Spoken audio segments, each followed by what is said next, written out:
Welcome back to the channel. Welcome back to another episode. As you guys possibly have been following, I've been doing an overview of all of the different ETF positions in our portfolio. And one of our positions is FHLC.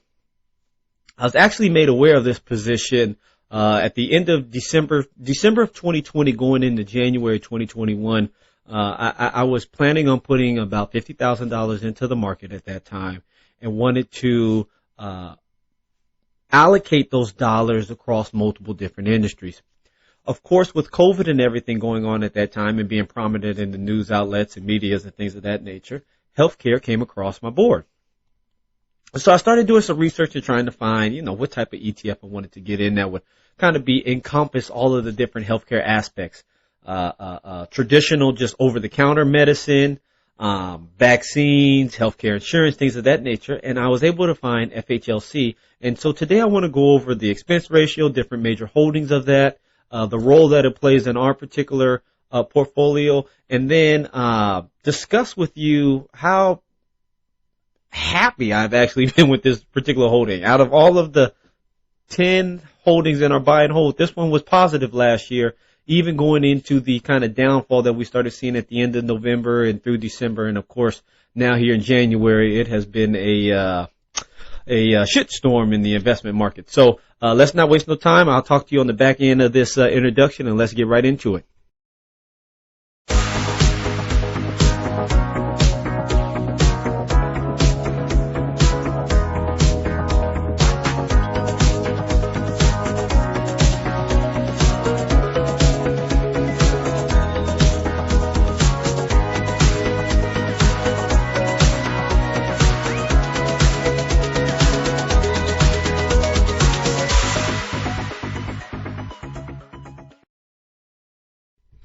So why do we own FHLC? FHLC, or let me back up, excuse me.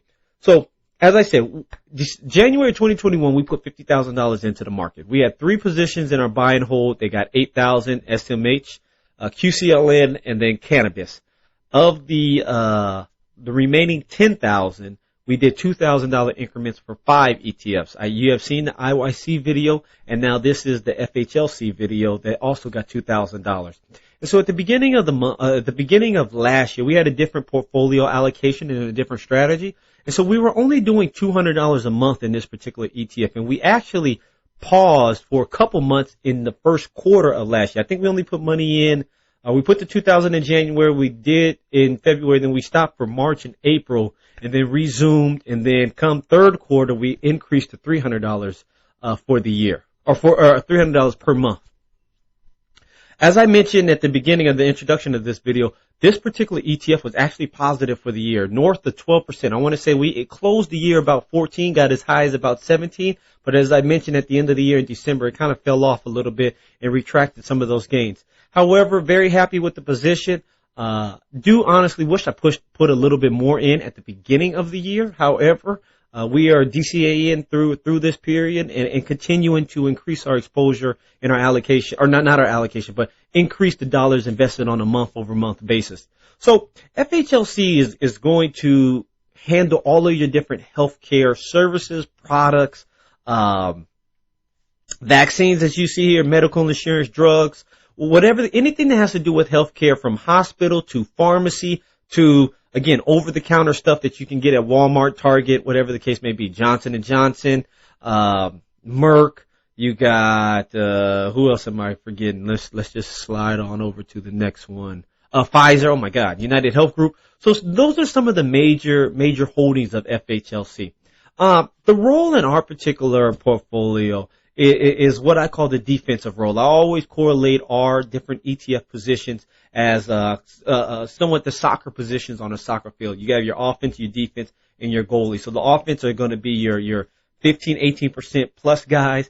Defense is that 10 to 15% year over year. And then our goalie is our baseline, our foundation, that 8%, typically dividends. And so this fits kind of right in the middle. It is a career-long investment. If you've been watching the channel, been watching my videos, you know that I like investments that I can invest over a long period of time, 20, 30 plus years.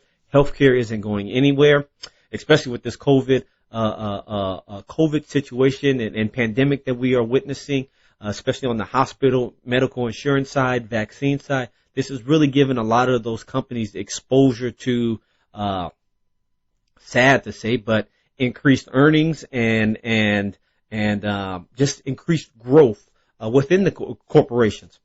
And so this is, as well as has been through last year, just a stable ETF. And even as we're going through the murkiness that we're seeing here at the beginning of 2022, it has fallen. I want to say as of today, the 22nd, or the 26th, what is today? 27th. I'm recording this video on the 27th. We recently just went negative. So as crazy as the stock market has been, we have went down 10% for this particular month, but it has done the best kind of overall throughout my whole portfolio. And so it has been a stable ETF even through some of this crazy volatility that we're experiencing. I did say here that it is going to be a career-long investment for us. Healthcare isn't going anywhere. Healthcare hasn't gone anywhere. It is the one thing that technology can only enhance but not truly replace. And so that is something I see, as well as even with technology improving, you still go into medical offices and things of that nature and fill out stuff on pen and paper. My wife, we changed healthcare services at our first child, and we literally had to pull all of our healthcare records from Kaiser and fax them over to Sutter, which is a little bit mind-blowing that we are in 2022 and that information can't be passed a little bit. So even with technology, the healthcare is a little bit behind in some of the technology advances that we are seeing in this world. But with that being said, this is just an investment that I really do enjoy, really do love.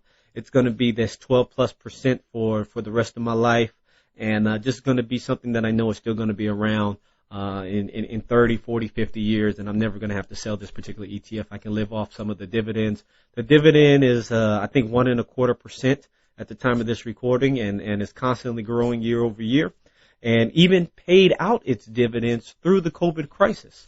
So that has been a good sign for me and made me feel good through all of this volatility that we have been seeing. So I hope this was a video of some value. If you're interested, take a look at FHLC. Leave your comments below if you have any questions or concerns, and look forward to seeing you at the next video. Thank you so much.